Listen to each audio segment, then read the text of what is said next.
Il était une fois une petite bonne femme qui vivait seule dans une petite maison à l'orée de la forêt.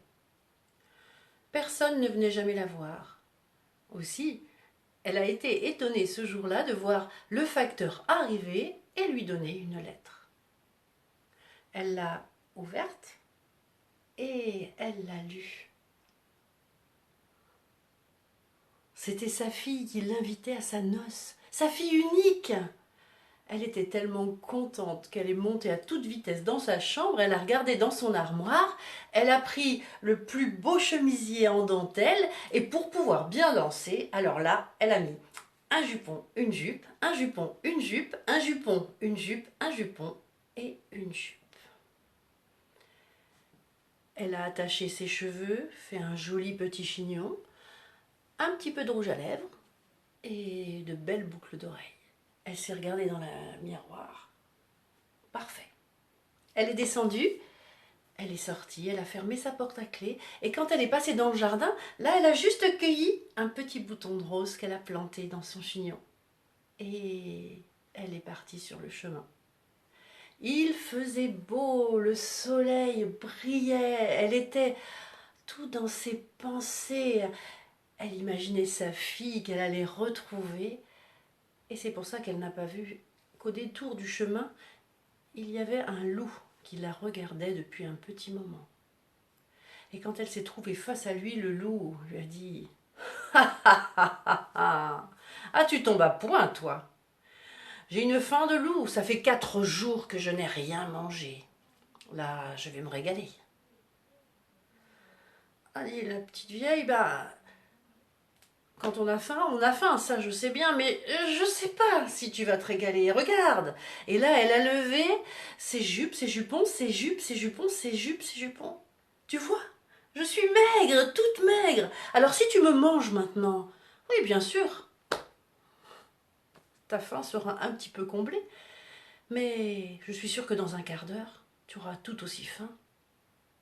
Par contre, là que je t'explique, je pars au mariage de ma fille, et pendant 3 jours, je vais boire, je vais manger, je vais faire la fête. Alors quand je vais revenir, je serai toute ronde, toute dodue, et là si tu me manges, eh ben tu en auras pour ta faim.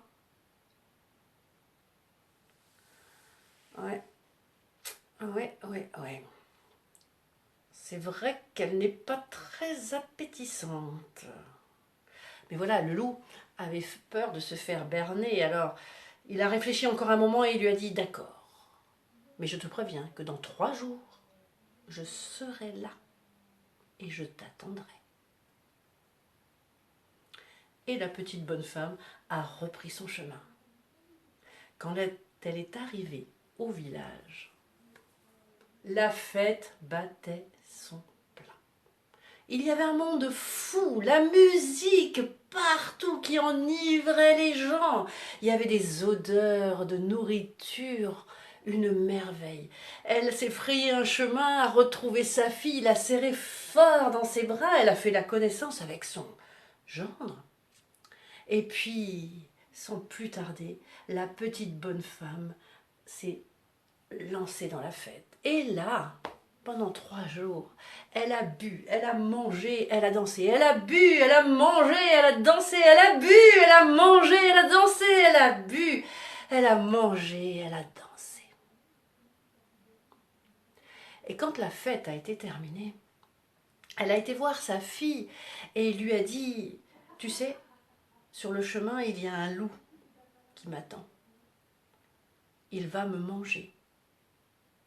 Comment ça, te manger a dit la jeune mariée. Ben non, ça va pas se passer comme ça.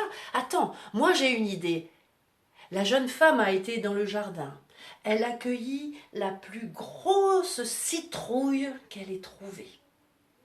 Elle l'a coupée en deux, elle a enlevé toute la chair et elle a dit à sa mère de se loger dedans. Aussitôt la petite bonne femme a levé ses jupes, ses jupons, ses jupes, ses jupons, ses jupes, ses jupons, ses jupes. Elle s'est installée confortablement et la jeune mariée a refermé la citrouille. Et d'un coup, d'un seul, elle l'a envoyé rouler sur le chemin et roule, roule la citrouille et roule, roule sur le chemin, roule, roule la citrouille jusqu'à ce que le loup l'arrête d'un coup de patte. Dis donc, Citrouille, t'aurais pas vu sur ton chemin une petite vieille qui revient de la noce, là, toute ronde, toute dodue? Ah non, moi, j'ai rien vu du tout, hein. Rien du tout. Mais là, moi, je suis une citrouille très pressée. Je n'ai pas que ça à faire. Alors, soit tu me manges maintenant, soit tu me laisses aller.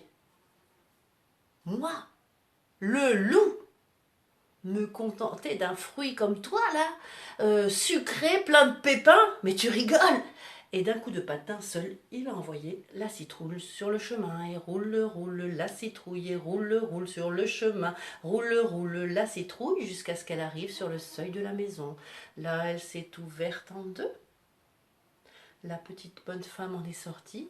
Elle a épousseté ses jupes, ses jupons, ses jupes, ses jupons, ses jupes, ses jupons, ses jupes, ses jupons. Elle est rentrée chez elle. Elle a fermé la porte à clé. Cric, crac. Et c'est comme ça que mon histoire s'est terminée. Mais d'après vous, qui est-ce qui a été le plus roulé dans cette histoire?